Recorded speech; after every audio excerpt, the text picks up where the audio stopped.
வணக்கம். இப்போ என்ன செய்ய வந்து முட்டைக்கோஸ் பொரியல் செய்ய போகிறோம். அது எப்படி செய்து பார்க்கலாம் வாங்க. வீடியோக்களை பேர்லாம் வாங்க.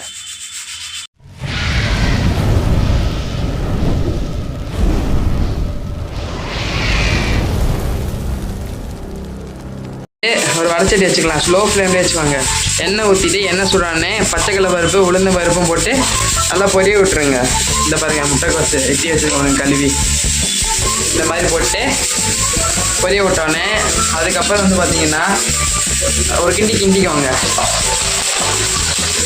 சின்ன ஐஸ் ஃப்ளேமில் அடுப்பை வச்சுக்கிட்டு வெங்காயம் வச்சு இந்த பெரிய வெங்காயம் சின்ன சின்ன நட்டி வச்சுருக்கோம். நறுக்கி வச்சு அதை போட்டுக்கலாம். பாருங்கள், வெங்காயமும் கருவேப்பிலையும் போட்டு நல்லா வதக்கிக்கலாம். இந்த எண்ணெயில் நல்லா வதக்கிக்கணும். பொன்னிறமாக வராண்டே வதக்கிக்கணும். கொஞ்சமாக வதங்கினதுக்கப்புறம் வரமிளகா போட்டுக்கலாம். ஒரு 6 மிளகா போட்டுக்கலாம். வரமிளகா மட்டும் தான் இதுக்கு காரத்துக்கு போட்டு நல்லா 2 கிண்டிக்கலாம். இது நல்லா கொஞ்சம் பொன்னிறமாக வதங்கிட்டு ஒரு 2 நிமிஷம் வதங்கட்டும். 2 நிமிஷத்துக்கு அப்புறம் வந்து பார்ப்போம் எப்படி இருக்குன்ட்டு. 2 நிமிஷம் ஆயிடுச்சு. பாருங்க, இந்த அளவுக்கு வதங்கினோடனே நம்ம கழுவி வச்ச முட்டைக்கோஸை போட்டுக்கலாம். பாருங்க, முட்டைக்கோஸை போட்டாச்சு. இந்த மாதிரி தான் வெட்டி வச்சுக்கணும். சீவி போடக்கூடாது. இந்த மாதிரி வெட்டிக்குவாங்க. போட்டு நல்லா கிண்டிக்கலாம். அந்த எண்ணெயும் இந்த வெங்காயம் வரமிளகா கடலைப்பருப்பு உளுந்தப்பருப்போட மிக்ஸ் ஆகணும். முட்டைக்கோஸு அந்த அளவுக்கு நல்லா மிக்ஸ் பண்ணி விட்டுறலாம். இதுக்குமே நம்ம தண்ணியெலாம் ஊற்றக்கூடாது. சும்மா தெளித்து தான் வதக்கணும். இதிலேயே நல்லா வதங்கிடும்.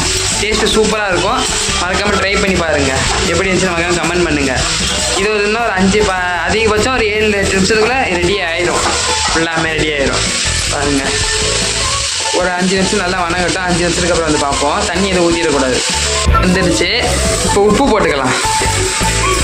உப்பு போட்டு நல்லா கிண்டி விட்டுருக்கேன். ஏன்னா 3/4 வேகரை வந்துருச்சு. இதுலேயே 3/4 வேகருக்கு அப்புறம் உப்பு போட்டோம்னா இன்னும் நல்லா சீக்கிரமாக வதங்கிடும். அதனால் தான் 3/4 வேகரை வந்ததுக்கப்புறம் உப்பு போடுறது. அதனால் தான் உப்பு போட்டு நல்லா கிண்டி விட்டுடலாம். உப்பு போட்டு ஒரு கிண்டி விட்டதுக்கப்புறம் சரிங்களா, உப்பு போட்டு கிண்டி விட்டாச்சு. இந்த அளவுக்கு வந்துருச்சு. வந்தோடனே தேங்காய் போட்டுக்கலாம். தேங்காய் துருவி வச்சுருக்கோம்னா அதை போட்டுக்கலாம்.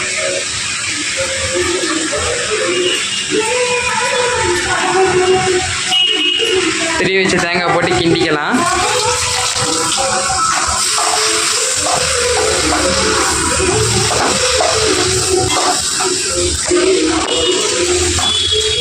நல்லா கிண்டி விட்டுக்கோங்க தேங்காய் போட்டு. அதான் முட்டைக்கோஸை பொரியல் ரெடி ஆயிடுச்சு. பச்சை ஸ்மெல் நல்லா எல்லா விஷயம் போயிடுச்சு. இப்போ நல்லா வதங்கிடுச்சு. பாருங்கள், எந்த அளவுக்கு நல்லா வதங்கணும். நல்லா ப்ரௌன் கலரில் வந்துச்சு. பார்த்தீங்களா, நம்ம தேங்காய் போட்டதுனால ஒரு நிமிஷத்துக்கு வந்து அதை வதக்கிக்கலாம். அதுவே அதிகம் தான் 1 நிமிஷங்கிறது. அதெல்லாம் ரெடி ஆயிடுச்சு.